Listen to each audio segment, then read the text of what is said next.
أعوذ بالله من الشيطان الرجيم. بسم الله الرحمن الرحيم. الحمد لله رب العالمين ولا عاقبة للمتقين ولا عدوان إلا على الظالمين، وأشهد أن لا إله إلا الله وحده لا شريك له، وأشهد أن محمدا صلى الله عليه وآله وسلم عبد الله ورسوله. أما بعد, we thank the Almighty Allah for giving us an opportunity to be here. We thank Him for His mercies that He's bestowed upon us. We bear witness that there is no deity worthy of worship except the Almighty Allah. We also bear witness that the Prophet Muhammad sallallahu alaihi wasallam is His servant and His messenger. Whosoever the Almighty Allah guides is really guided, and anybody who goes astray has nobody to blame but themselves.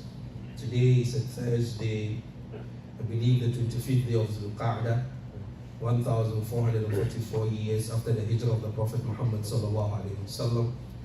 It also corresponds with, what's today's date? 15th of June 2023. Today is, a class with Imam Nuh, but Imam Nuh had a very long day and he's very tired. So, but the class must go on. So he has tasked me, to engage the class, inshallah. And I know normally this class is a Bukhari class. But he has to do the Okay. So Imam al-Bukhari is a household name in Islam. The reason being his book, Sahih al-Bukhari, even though that is the short name, he has a very long name. الجامع المسند الصحيح المختصر في أيام رسول الله صلى الله عليه وسلم. This is the full name of Sahih al-Bukhari. So when you say Sahih al-Bukhari, that is the name on the market. But for us in academia, that's the name. الجامع المسند الصحيح المختصر في أحوال رسول الله صلى الله عليه وسلم وسننه وأيامه. الجامع. Al-Jami' means a compendium, something that brings everything together. Al-Musnad, that has, a chain. Al-Mukhtasar, which is a summary of the life, the days, and then the situations of the Prophet Muhammad sallallahu alaihi wasallam. So that's the name Sahih al-Bukhari. And Imam al-Bukhari died in 256 Hijrah, and we are in the 1444th year, so let's say 1200 years ago, that's when Imam Bukhari died. 1200 years ago, thereabouts. And the idea behind his book, I know Imam Nuh has expounded that, but I want us to look at the history of the documentation of the Sunnah.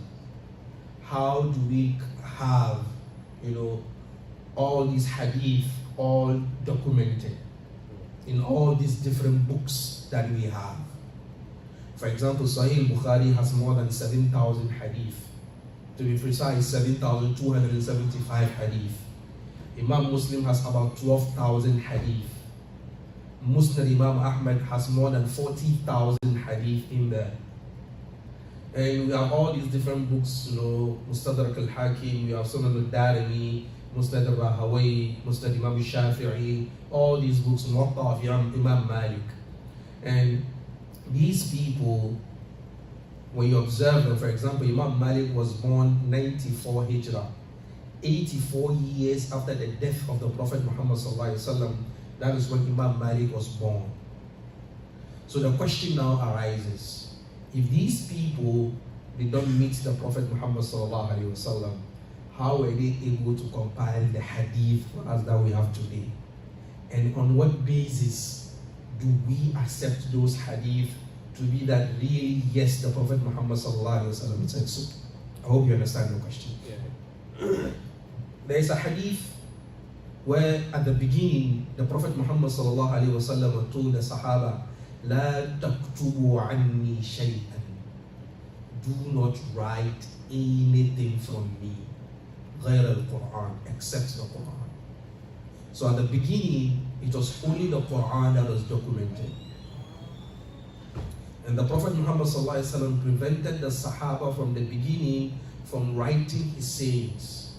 Because yes, amongst the Sahaba, there were secretaries, people who were well versed in writing, even in Mecca before he went to Medina. So Abu Bakr Siddiq was a secretary, Umar bin Khattab was a secretary. When you go to Medina, Muawiyah bin Abi Sufyan was a secretary, Zayd ibn Thabit was a secretary. They were writing. But then at the beginning, the Prophet Muhammad sallallahu alaihi wasallam made it, a ruling that writes only the Quran. And the scholars are saying the reason being that since this is a new society, to differentiate the Quran from any other sayings, the Quran should be the only thing that was being written at that time. Now when the Sahaba now understand the genre of the Quran, they understood, how the Quran is, then the hadith of, I think Amr ibn As, I'm not really sure, he was writing some of the hadith of the Prophet Muhammad sallallahu alaihi wasallam. This is in Mecca. And the Quraysh told him, stop writing. Muhammad sallallahu alaihi wasallam was a human being. And then he said, I went to the Prophet Muhammad sallallahu alaihi wasallam and I told him, this is what is happening. And the Prophet Muhammad sallallahu alaihi wasallam said, write, because nothing that comes out of me is except by the wahy of the Almighty Allah. Anything that comes out of me is wahy from the Almighty Allah. So some of the Sahaba who knew how to write had their own manuscripts that they were writing. For example, Abdullah ibn Mas'ud has his own manuscript that he was writing. And they were all, those who had, knew how to read and write, were writing. There is an important aspect of our deen that I can say with certainty that no modern day religion has it, which is the issue of isnad, sanad. Sanad means chain of narration. So when, for example, if I come and tell you that John F. Kennedy, the president of the US who was assassinated in 63 or 62 thereabout, told me something, will you believe it? I was not born then. But then if I tell you that my father told me that Kennedy told him, there is some chance of belief in there because he was alive then. Now, what you need to do is we need to establish whether he met Kennedy or not. I hope you get the scenario.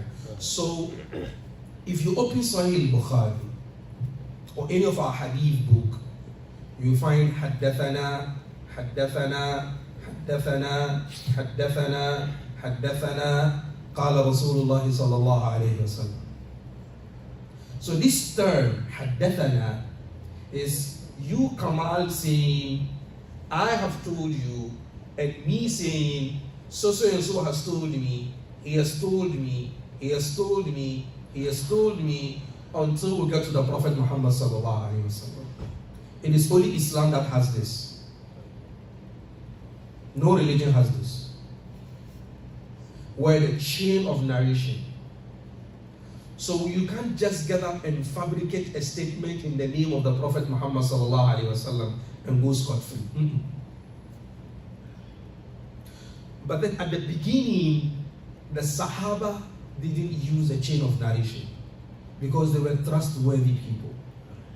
So Abu Bakr Siddiq says, قال رسول الله صلى الله عليه وسلم. The Sahaba didn't dispute it, they accepted it. If Umar says, قال رسول الله, they accepted it. If Usman says, if Ali says, if Abdurrahman ibn Auf says, if Sa'd ibn Abi Waqqas says, if they say قال رسول الله, they accepted it. There was no cause to doubt them. But then, after the assassination of Umar and the assassination of Uthman, and bid'ah became rampant in the Muslim community, the moment you say قال رسول الله, they will tell you سموا لنا رجالك. Where did you get this message from? So that was the advent of al-isnad that we have in Islam. So at that time, if a tabi'i or a tabi wants to relate a hadith of the Prophet Muhammad sallallahu alaihi wasallam, he will start by saying, Haddathani, my teacher taught me. that his teacher taught him, that his teacher taught him, that Imam Malik taught him, that Nafi' Mawla ibn Umar taught him, that Abdullah ibn Umar said, that Umar ibn Khattab said, that the Prophet Muhammad sallallahu alaihi wasallam said. So this was what was rampant at that time. And then there were people who were memorizing the sayings of the Prophet Muhammad sallallahu alaihi wasallam. So you find out that Abu Huraira has memorized more than 4,000 hadith. Aisha has narrated more than 2,000 hadith. Jabir Abdullah, Abdullah ibn Abbas, Abdullah ibn Mas'ud. These people have narrated more than 1,000 hadith from the Prophet Muhammad sallallahu alaihi wasallam. And then the Almighty Allah, in protecting the deen, made these people memorize the word exactly as the Prophet Muhammad sallallahu alaihi wasallam said. It is a miza. And you know of the hadith of Abu Hurairah radiallahu anhu, where he complained to the Prophet Muhammad sallallahu alaihi wasallam concerning, a lot of issues that he was going through. And then the Prophet Muhammad sallallahu alaihi wasallam made him to spread his, scarf on the floor, and the Prophet Muhammad sallallahu alaihi wasallam prayed for him, and then he gathered it and put it on his head. He said, I never forget any hadith afterwards, or any statement I heard from the Prophet Muhammad sallallahu alaihi wasallam. You will understand this better if I tell you that Imam Ahmad bin Hanbal, who died 240 Hijrah, meaning he died 230 years after the death of the Prophet Muhammad sallallahu alaihi wasallam, he has memorized 1 million hadith of the Prophet Muhammad sallallahu alaihi wasallam. And he is not a Sahabi, he is not a Tabi'i. He's memorized 1 million. He memorized 1 million Sahih hadith, and then he memorized another 1 million Da'if hadith. This Imam Ahmad bin Hanbal is called Imam of Ahlul Sunnah wal Jama'ah. That is his title, Imam of Ahlul Sunnah wal Jama'ah. His Musnad, he put in there 40,000 hadith. Musnad of Imam Ahmad bin Hanbal. So this was what was going on at the early stages during the time of Ali, up to the time of Muawiyah, up to the time of Hassan, and all downwards. But then when the Ummah started expanding, and then the notion of writing came into being, they decided to start documenting whatever hadith that was being collected. So we have 5 criteria to determine an authentic hadith in the field of hadith sciences. The first one is al-ittisal al-sanad, that the chain of narration should be what? Should be linked. The chain of narration. So for example, if I say that you've told me something, and I've told it to our brother here, and then to my father there must be a connection in the chain. The moment there is a gap between the chain, then that hadith is questionable. And then depending on the number of gaps in the chain, we have a name for a hadith. So you have hadith munqati, you have hadith mu'bal, all depending on the what? On the gap in the chain. Just fast forward, we got to the level of writing of hadith and compiling them. So Imam Malik compiled al-Muwatta. Muwatta of Imam Malik, that has in excess, if I'm not wrong, between 7,000 to 9,000 hadith. And Imam Malik lived his whole life in Medina. He didn't travel out extensively like Imam Bukhari and Imam Muslim, even though they were not his contemporaries. Imam Malik died before Imam Bukhari was born, actually.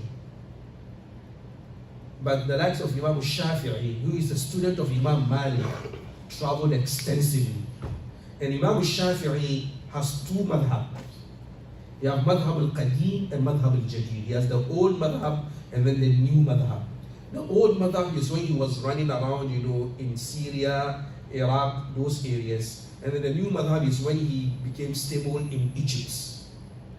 So all these people started this, what we call the authorship in Islam. They started writing the books. So you get like Imam Shafi'i's Al-Umm, is Al-Risala, Imam Ahmad bin Hanbal. And mind you, Imam Shafi'i, he studied under Imam Malik. And Imam Ahmad bin Hanbal studied under Imam Shafi'i. And Imam Shafi'i, he memorized Muwatta, that I said of Imam Malik, 7,000 hadiths in excess. He memorized them in 3 days.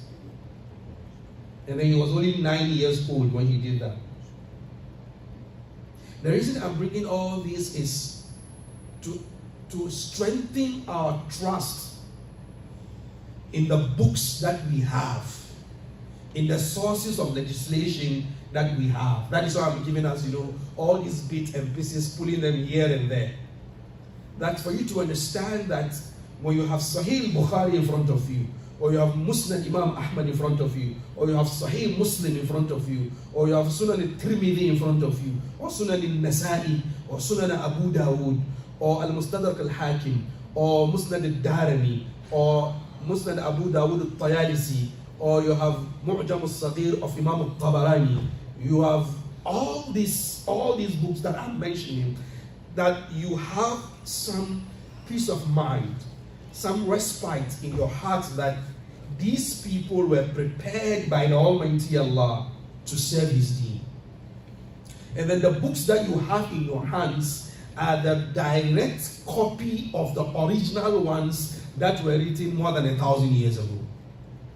So when Imam Nuh sits here and then he's giving us, the lessons on Bukhari, and then he pulls hadith from here, and then he pulls hadith from there, and then he pulls hadith from there. These are not fabrications or concoctions. These are life history of people who have served the deen. Some of them will tell you, someone like Imam Shafi will tell you that I will walk hundreds of miles just to get one hadith to write in my book. And Imam Bukhari, all the 7,275 hadith, every hadith he will do 2 units of rak'ah before he will write the hadith. If he's going to write another one, he will do 2 units of rak'ah before he will write it. Imam Malik said, after I finished my book of Muwatta, I took it around Medina, and 70 different scholars of Medina, after going through the book, stamped the book and then said, yes, this is the right book. The Khalifa at that time decided to make Muwatta Malik as the canon for the whole Ummah. That the main book that we are going to use is what? Muwatta Malik. And Imam Malik said no. The Sahaba of the Prophet Muhammad sallallahu alaihi wasallam, they dispersed in the dunya. So there is a hadith that has gone out there that I, Malik, I don't have it in my book. So if you say we are going to make my book the canon, what about the other numerous hadith that are not in my book? Are we going to put them aside? And the Khalifa said, no problem, let's leave it like that. So these people combined knowledge with piety and humility. Imagine me today, I write a book, and then the Ummah says, okay, the book that you write, this is the book that we are going to use. Hurry up, let's make it a deal. But then the aim was not just to be famous, and the aim was not just to amass any wealth. The aim was to preserve the Sunnah of the Prophet Muhammad sallallahu alaihi wasallam. It is reported that Imam Malik, before he comes to the Masjid to come and teach hadith, he will bath, wash himself, choose to clean his teeth, put on his best clothes before he comes into the Masjid. And then he will be asked, Imam, because of what hadith? He said the statement came from the mouth of the Prophet Muhammad sallallahu alaihi wasallam.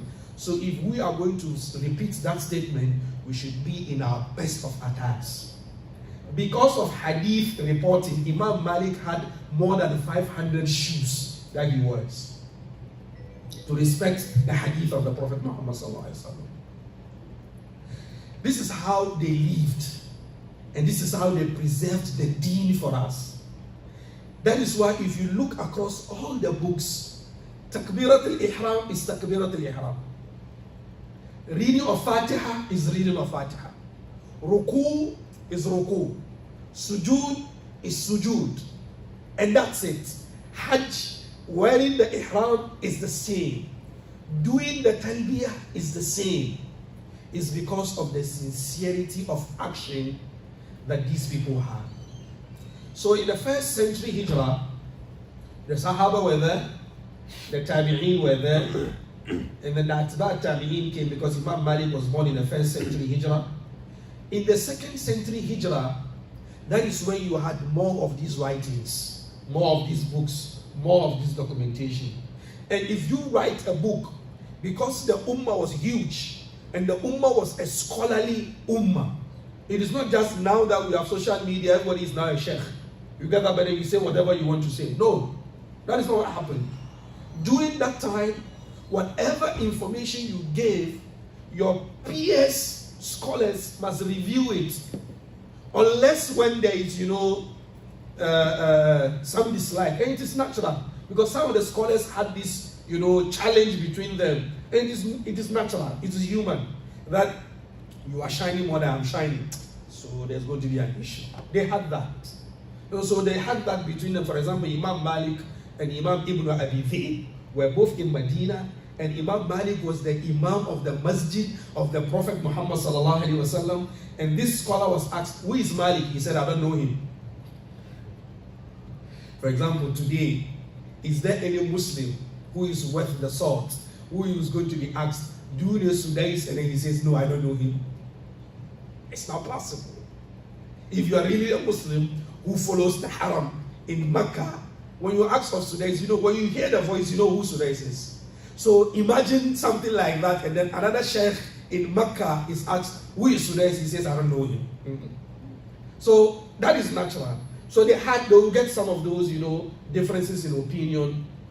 But then, apart from the fact that they were scholars, they went through a lot of challenges too. Imam Malik was beaten until his shoulder and then his ball joints here were dislocated. Imam Ahmad bin Hanbal was imprisoned for 2 years. He was whipped and flogged until his back cut into pieces. He was put into prison to stop him from writing. And the people who imprisoned him were not kuffar, they were Muslims, Muslim leadership. Because they wanted to promote a bid'ah, and Imam Ahmad Muhammad said, no way, it's not going to happen. So they put him into prison to stop him from writing. When his family come to visit him in the prison, what they do is that they will smuggle some parchment of paper and then a pen and an ink bottle.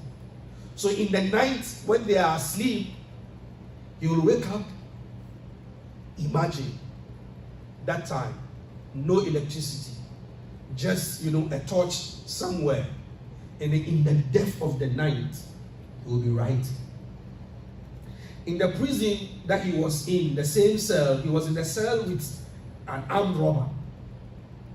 The armed robber will wake up at night and then he will find the Imam in sujood. And then one day he asked, if criminals like us are in prison, what are you doing here?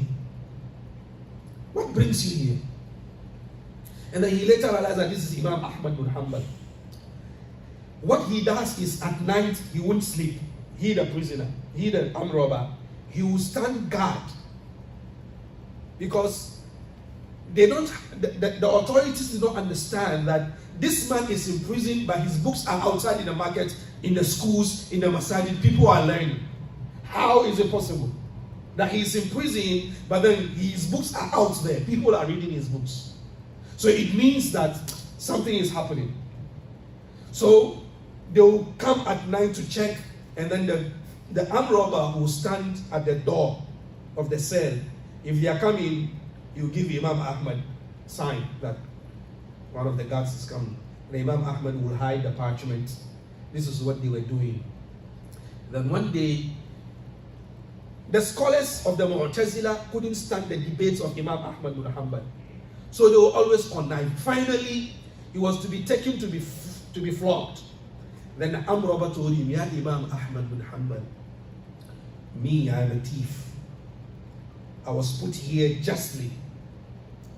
I have received more than 18,000 whips. All because I'm a bad person. But then I was patient. I received them. Imam Ahmad, you are going to be flogged for the sake of the Almighty Allah. You must be more patient than I was. Because I was patient on the wrong way, then you must be patient on the right way. So this is who Imam Ahmad bin Hanbal. So if you hear Imam Ahmad bin Hanbal, it is not easy. It didn't come easy. If you hear of Imam Abu Hanifa, it didn't come easy. If you hear of Imam Shafi, he didn't come easy. He was imprisoned. He was also beaten. There were assassination attempts on him. If you hear of Imam Ahmad bin Hanbal, it wasn't easy. Imam Ahmad, after he was released from prison, he was now held house arrest. He can't go anywhere. So these people that today we have the books that they've written, it is not just by chance. It is a mercy from the Almighty Allah. So number one, we said ittisal sanad, which is what? A link in the chain of narration. So for example, if you take the chain from this side, from Uncle Usman to uncle to me, this chain of narration should be intact. The moment the chain of narration jumps from Uncle Usman to Hajj Bawa, without going through my other uncle, the chain of narration is questionable. So you find that, for example, between Bukhari and the Prophet Muhammad ﷺ, sometimes you have 3 people. That is the shortest, I believe. Sometimes 4 people, sometimes 5 people, sometimes 6 people. And that we must make sure that they met. That is where Bukhari's book is giving preference over the book of Muslim. For Muslim, he is okay with the fact that they met. But for Bukhari, apart from the fact that they met, he wants to make sure that that particular hadith was narrated between them. You get the difference? Muslim is okay that I met Hajj Bawa. So if I've met him, then there's a possibility that I might have heard the hadith from him. But Bukhari, no. The fact that I met him does not mean that I might have heard that particular hadith necessarily from him. That is why the book of Bukhari is placed, above the book of Muslim. And Muslim was also a student of Bukhari. He studied under Bukhari. And amongst the 6 main books of hadith that we use daily, Muslim was the only Arab in there. The rest of them all were not Arabs. This is also one of the miracles of the deen, that the deen doesn't belong to the Arab race. And the fact that we use the Arabic language is because that is how the Almighty Allah wants it, and then He wants to bring us together using one language. If you take our neighbors, the Christians, for example, because of translations, the message of the Bible has been distorted. No 2 Bibles are the same. Today, the Catholic will say this is what they want. Tomorrow, the Protestants will say this is what they think. For example, the Protestant Bible is 66 books. The Catholic Bible has 7 more books in there, making it 73 books. The Ethiopian Orthodox Church has 84 books in there. You see, for us, our Quran is 114 chapters, and that's it. And then there is nothing like this is English Quran, or this is Hausa Quran, or this is Fula Quran. No. Quran is in the Arabic language, and that's it. You only have the English translation of the Quran, or you have the French translation of the Quran. So the original language is still there, and the original message is still there, because the message of the Quran in the Arabic language itself is a miracle.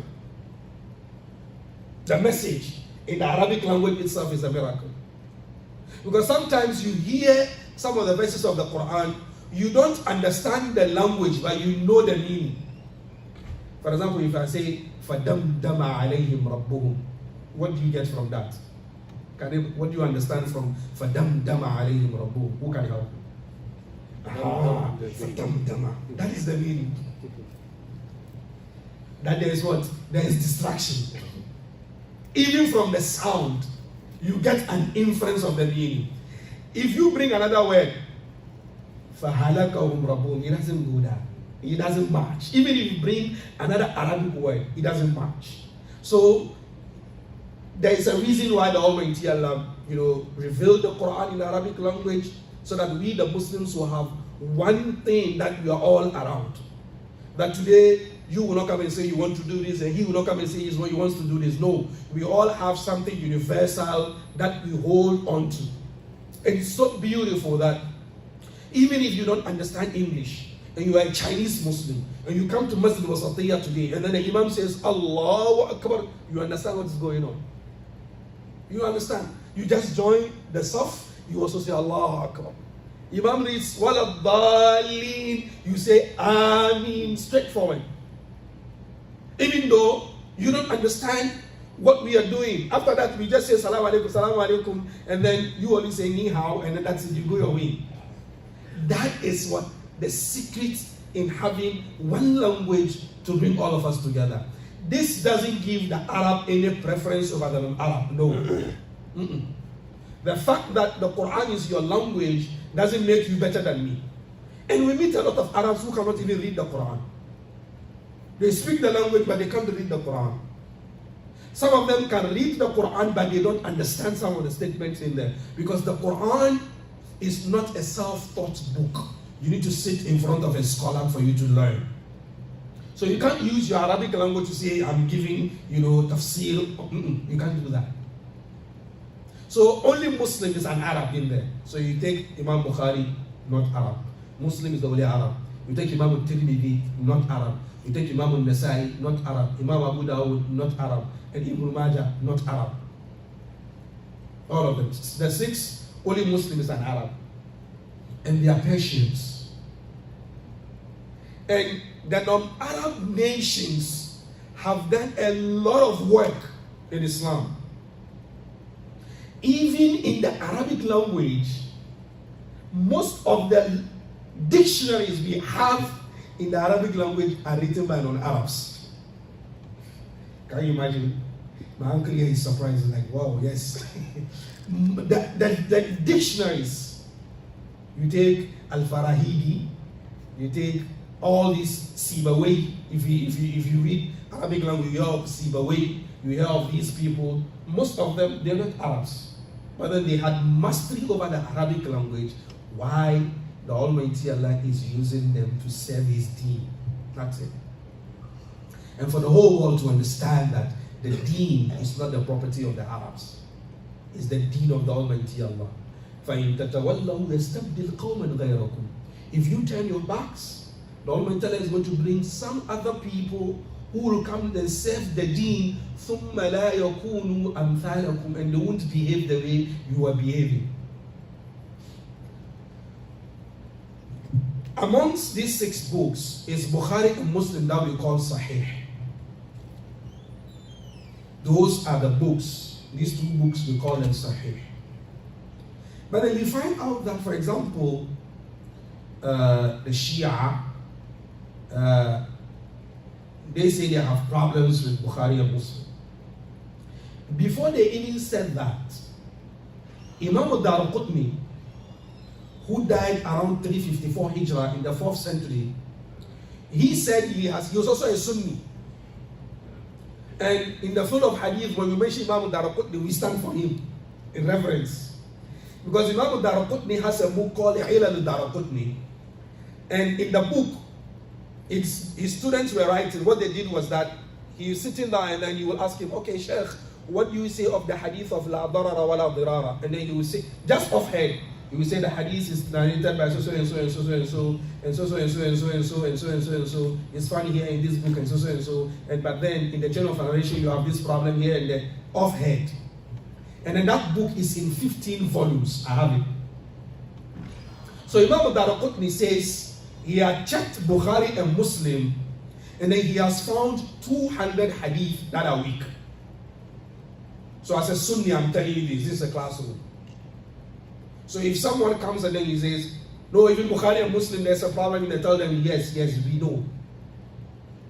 Darqutni said he has 200 hadith in Bukhari and Muslim that are problematic.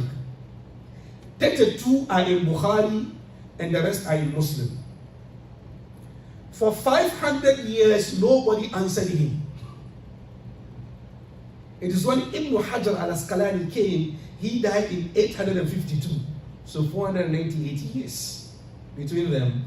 And then he came, he went through Bukhari. He had first Fathul Bari. He went and then he did a commentary of Bukhari. In writing an introduction to Bukhari alone, he wrote a book of 1,386 pages. Just intro. He's introducing the book. 1,386 pages. And at postgraduate level in hadith, it was compulsory. We read the book from page to page. You had to read it. So we read it. Hadith Sari, 1,386 pages.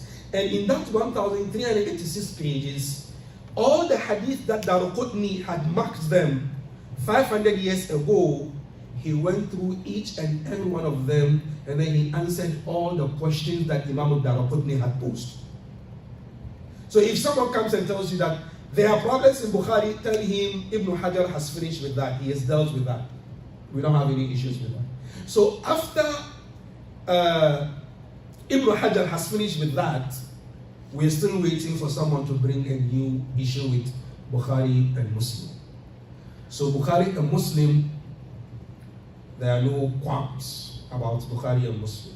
If you have issues with Bukhari and Muslim, because some time ago I saw some people in UK, on social media, pointing out some hadith in Bukhari, this is problematic, this is problematic. I said, no, go and read Hadith Sari. When you read Hadith Sari, you understand that all these things that you're saying, you're just wasting your time. But does that mean that Bukhari doesn't make mistakes? No. Apart from Sahih Bukhari, Bukhari has Adab al-Mufrad. Not all the hadith in there are Sahih. In Sahih Bukhari, he had a deliberate, conscious effort of putting only Sahih in there.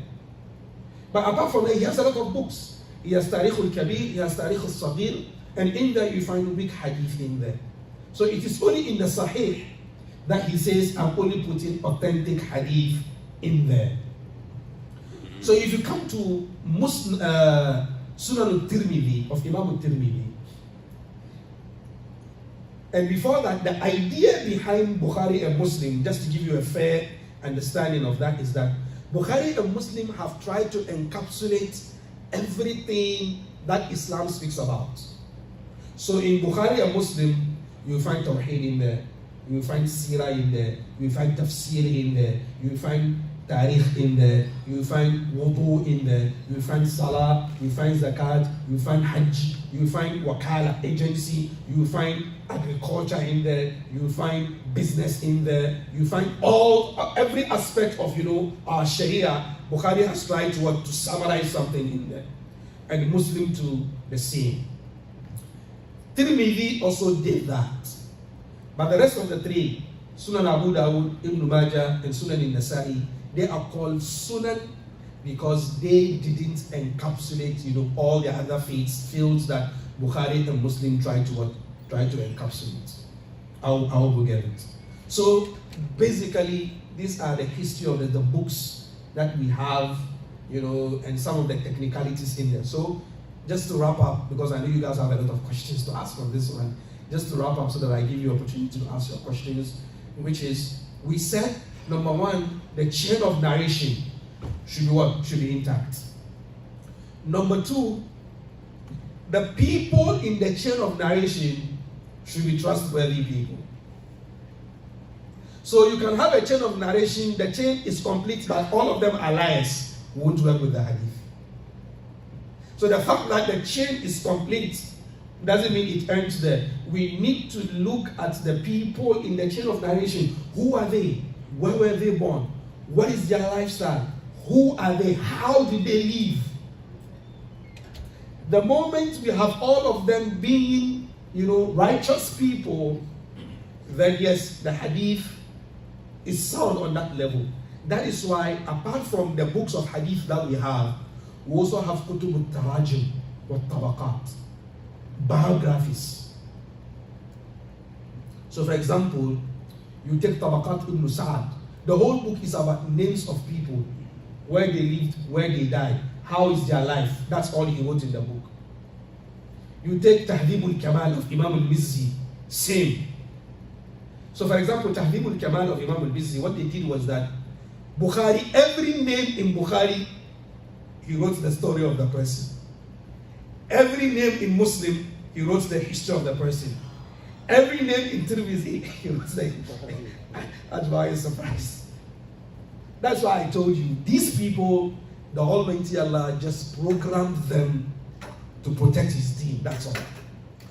So for example, if I have hadith in front of me, and I have the chain of narration, and I want to know the chain of narration, the man in the chain of narration, I just put the hadith book, I go and take Taqrib al-Tahdhib, and then open it, and then look, oh, okay, this the first person, oh, he was born in Mecca, or he died in, okay, the next person, he was born in, oh, okay, they met, and that's it. That's how we authenticate hadith. So we have books of names of people in the people who narrated hadith. If you take Imam al-Dhahabi, his book Siyar A'lam al-Nubala wa Tabaqat al-Qurra, he has thousands and thousands of names in there. And that's not the only book he has written in the field.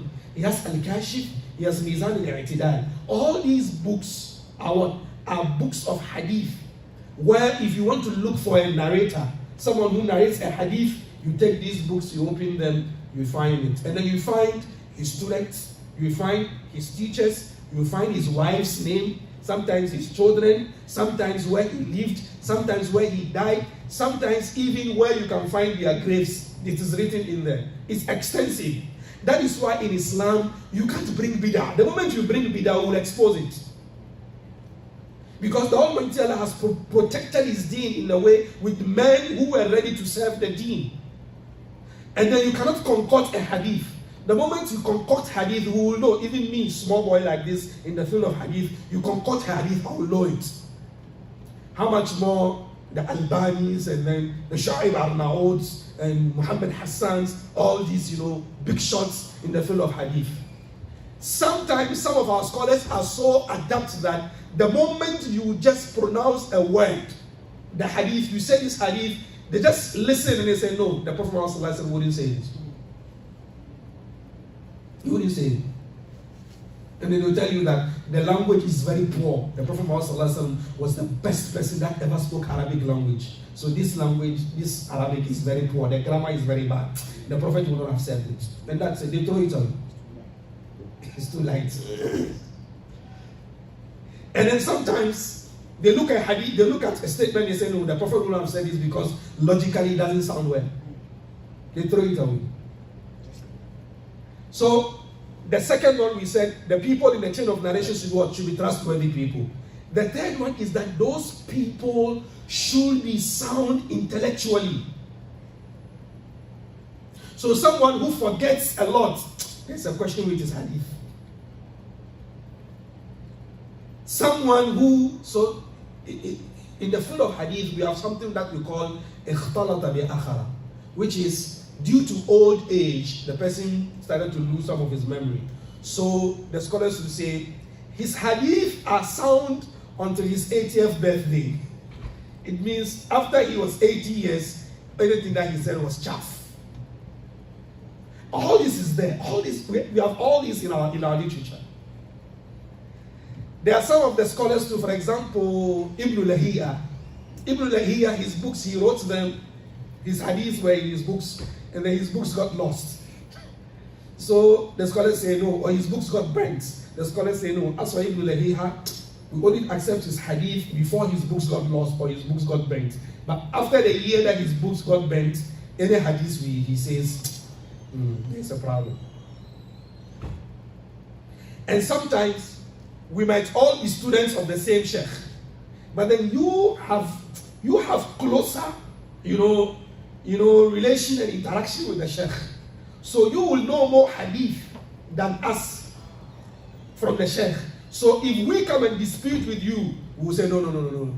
You are closer to the sheikh. So we say, no, you sit aside. Hajj Bawa is closer to the sheikh. So his hadith is more authentic. So that is why the knowledge of hadith, the science of hadith, it is a lifetime. You don't study it. It's not a 4-year course. It's a lifetime. Now we've spoken about what? 3 criteria. The chain should be intact. The transmitter in there should be trustworthy. And then they should be of sound intellect. With trustworthiness, it is reported that one of the scholars of hadith went to, he was told that one sheikh had hadith. So he's gone to him to go and, inquire the hadith. And then he met him, he has held his dress like this. And then he had a horse where he was like, come and eat. He wanted to, grab the horse. When the horse got closer, he released the dress and there was no food. And then he caught the horse. And then he told him, I'm not taking hadith from you. He said, why? He said, if you can lie to a horse, it means you can lie to the Prophet Muhammad sallallahu alaihi wasallam. So they were very strict in the taking of the hadith. So sometimes they will say, Al-Kadhab. This guy, he lies a lot. In the biography, so they bring someone's name, they say Al-Kadhab. Or they say Matruk. This guy, we left him a long time ago. We stopped listening to him.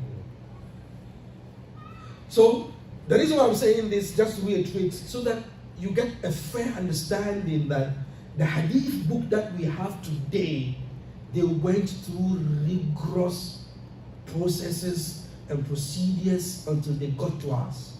It is not just someone who just got up and then started penning things down in a book. No. It's years and years of people's lives. So you find out that some of them, they don't even get married. Because they don't have time. Ibn Taymiyyah never got married.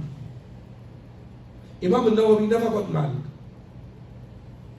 Ibn Taymiyyah, one of his books, Minhaj Sunnah al-Nabawi, about 10 to 12 volumes. And that's not the only book that he's written. So sometimes I sit down and I ask myself, so these people, were they human beings?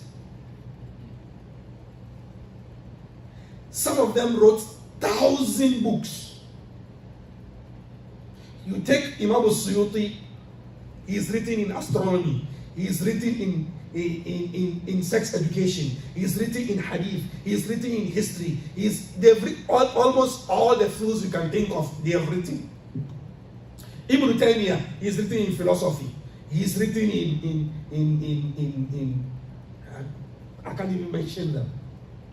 The Almighty Allah has prepared these people to serve the Deen. And no religion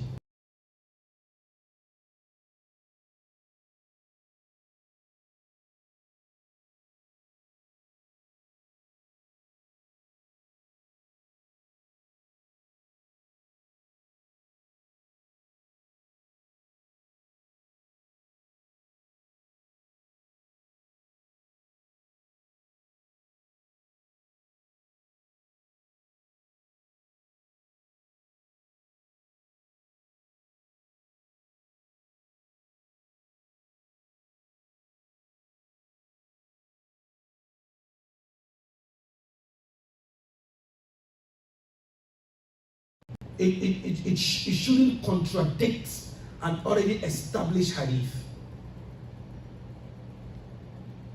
So for example, there's a hadith which is already authentic. And then this new statement comes here, then it's what? It's clashing with this hadith. We'll have to look at it very well first.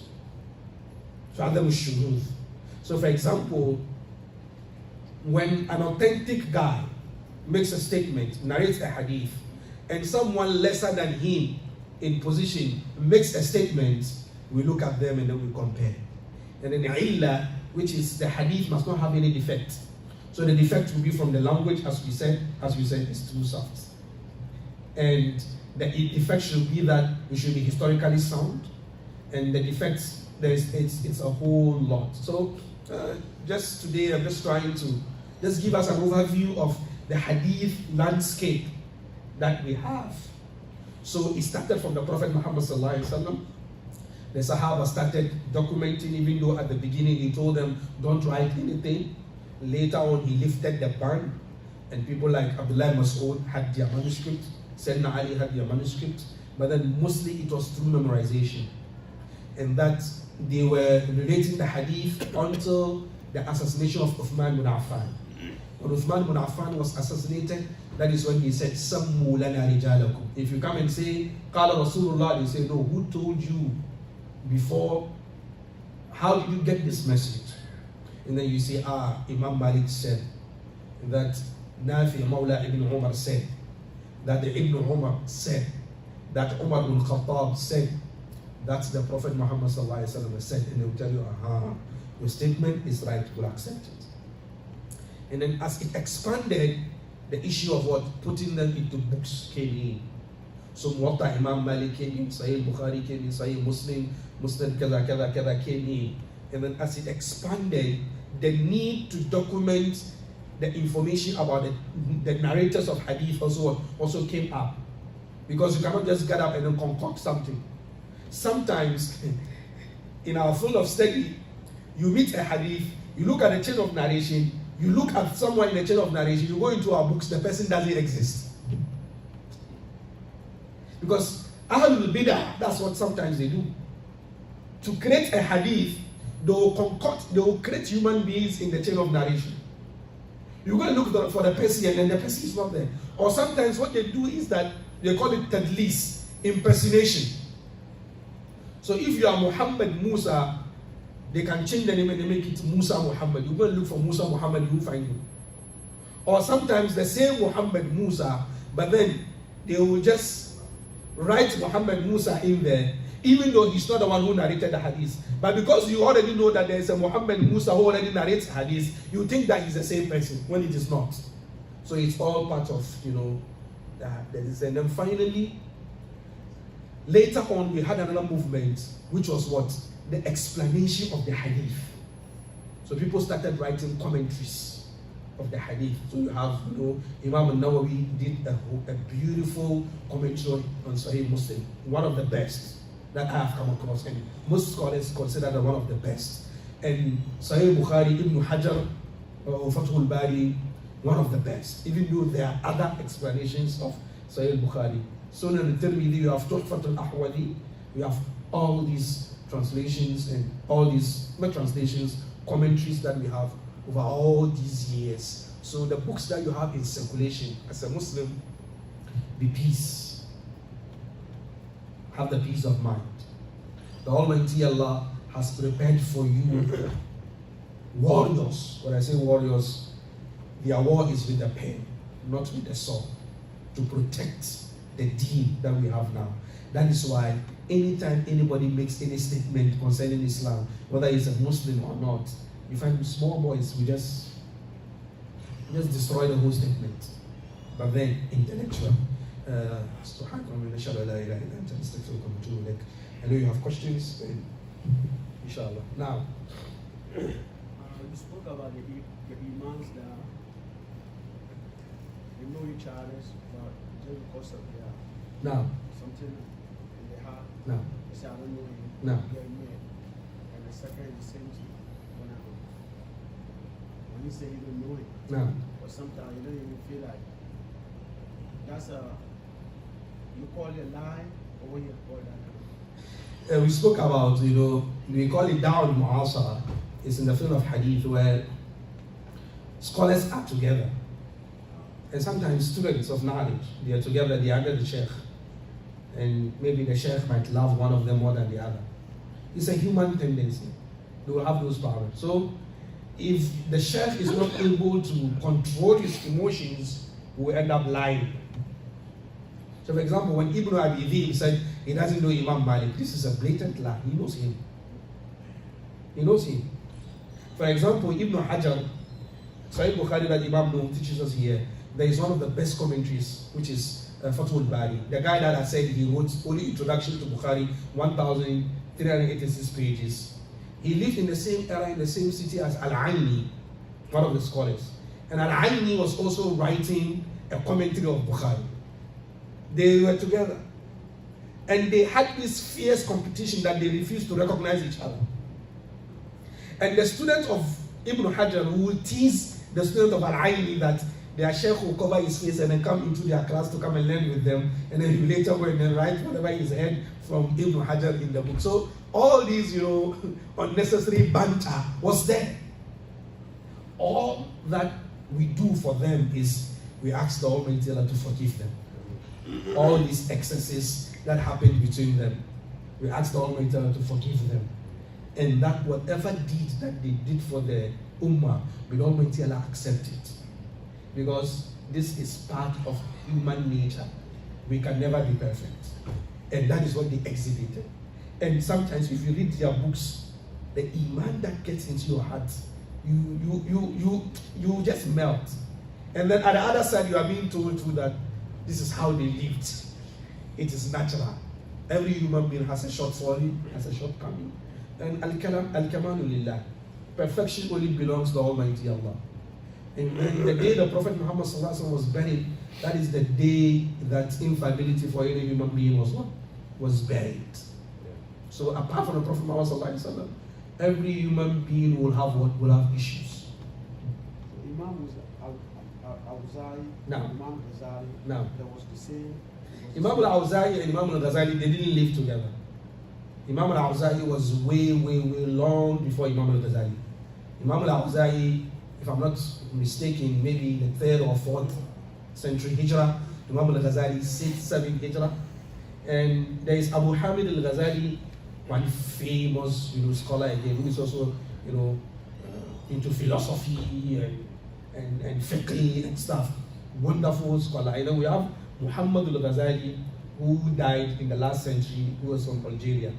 So when you have Al-Ghazali, that is the original Al-Ghazali, Abu Hamid al-Ghazali, Imam al-Awza'i. Imam al-Awza'i also had a madhab, same like Imam Malik, but then his madhab didn't have the permission from the Almighty Allah to survive up till now. You see, the 4 madhab that we have, they are not the only madhab that we have. Apart from Malik, Shafi, and the 4 we have, there is madhab al-Layth. Layth ibn Sa'ad was in Egypt. He was a sheikh and very, very rich man, very, very wealthy. And then sometimes he sends gifts to Imam Malik. And between him and Malik, they had letters that he would send to Imam Malik, a letter, just correspondence, scholarly letters, as we call it. Imam Shafi'i, he said, he studied under Layth and under Malik. And then he said, Layth afqahu min Malik. He said, I studied under 2 of them, and Layth is more knowledgeable than Imam Malik. But then the student of Layth didn't protect, the legacy of Layth. For example, Imam Malik had students who were writing, who were, after he died, the students continued expounding on the madhab. Imam Shafi had that, Imam Ahmad Muhammad had that, Imam Abu Hanifa had that. So apart from the main imams, whereas that there are students after them, like Imam Abu Hanifa, you have Abu Yusuf, who continued the madhab, who wrote. But then Layth didn't have that. Al-Awza'i didn't have that. Al-Tabari didn't have that. And they were madhab on their own. They weren't copying anybody. But then the Almighty Allah only wished for these 4 to get to us. And the scholars are saying all the 4 together have solutions to whatever questions that are bothering you in fiqh. All of them put together. But individually, there is something in here that it is not in here. And there's something in here that is not something in here. Let me tell you something. In 2019, when I came in Michigan, I was told to lead Salat al-Eid. And they were Ahnaf, they were Hanafis. And I'm from the Maliki. Maliki, Allah, 7, right? And then you come back, Allah, 5. And then that's it. For the Hanafis, it's not like that. Allah, 4. You go to Ruku. When you are coming back from the next, normally when you come back, Allah, no. When you come back straight for you recite Fatiha. When you are going to Ruku, you do Allah, 3. You are all surprised. And the Prophet Muhammad did all these.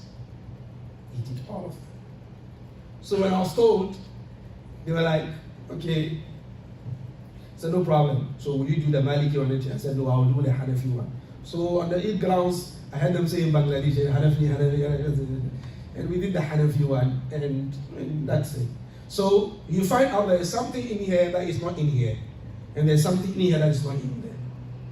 So it's like that. And sometimes they both have the same something, but the hadith that this one uses as evidence is stronger than this one. So the scholars of fiqh, contemporary fiqh, are saying when you put all of them together, they have answers for the problems that you face.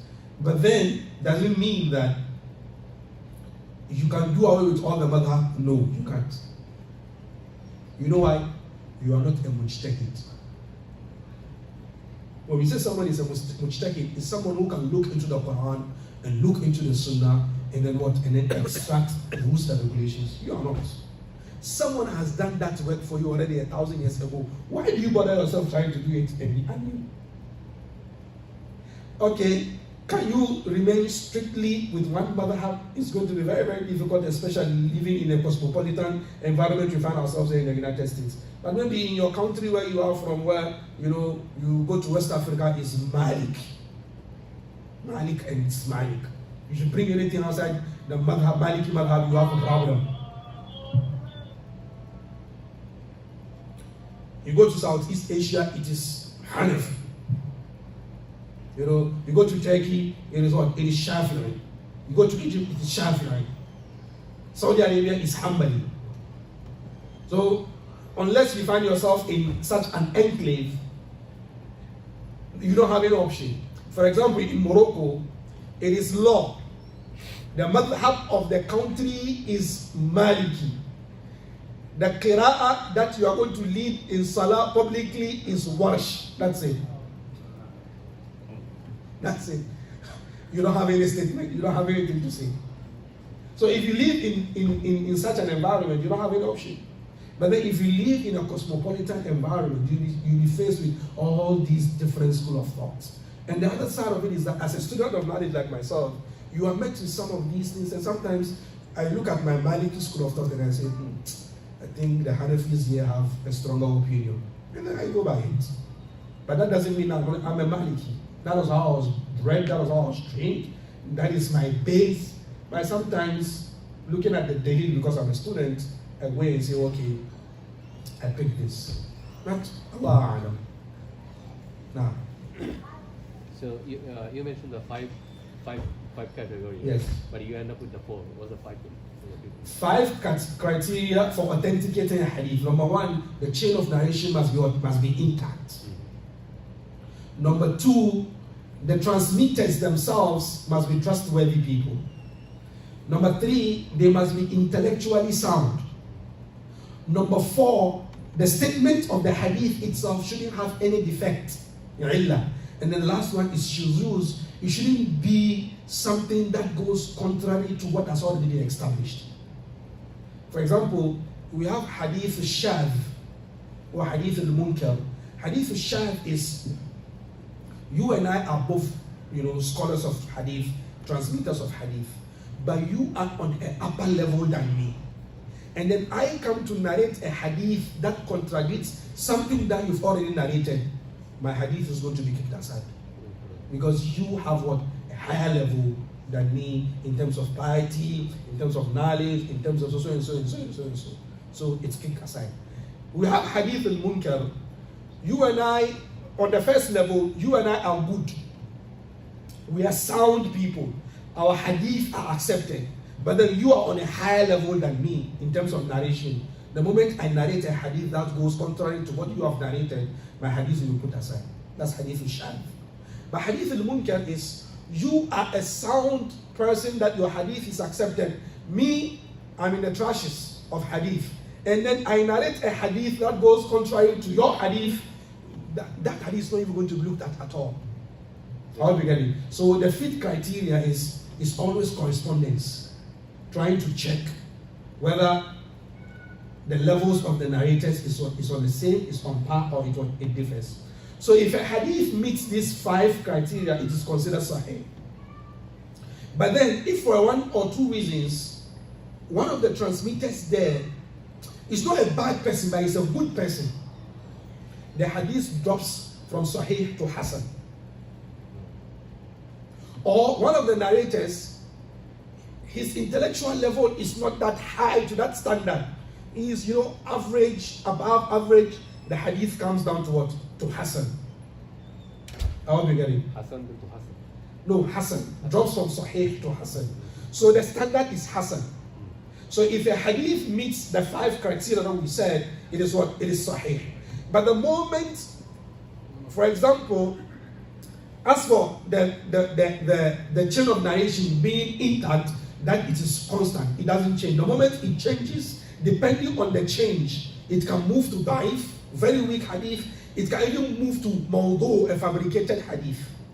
Because sometimes some of them will sit down and they'll fabricate hadith. For example, there is this famous hadith which is fabricated. If you read Surah Al-Baqarah, you have this reward. If you read Al Imran, you have this reward. If you read Nisa, you have this reward. If you read Ma'idah, you have this reward. The whole surah of the Quran. Like that, it is a fabricated hadith. But that doesn't mean that the Prophet Muhammad didn't say if you read Surah Al-Baqarah, it gives you protection by the will of the Almighty Allah in the house. If you read so and so, separate hadith. But to bring all of them together into one lump, it is a fabricated hadith. I hope you get it. So, the moment a hadith misses one of the 5 criteria, depending on the level of miss, it can come to Hassan, or it can go to Da'if, or even go to what? Go to Mawdu. So it's not something that we can do in 1 hour. It's not something we can discuss in 1 hour. Now.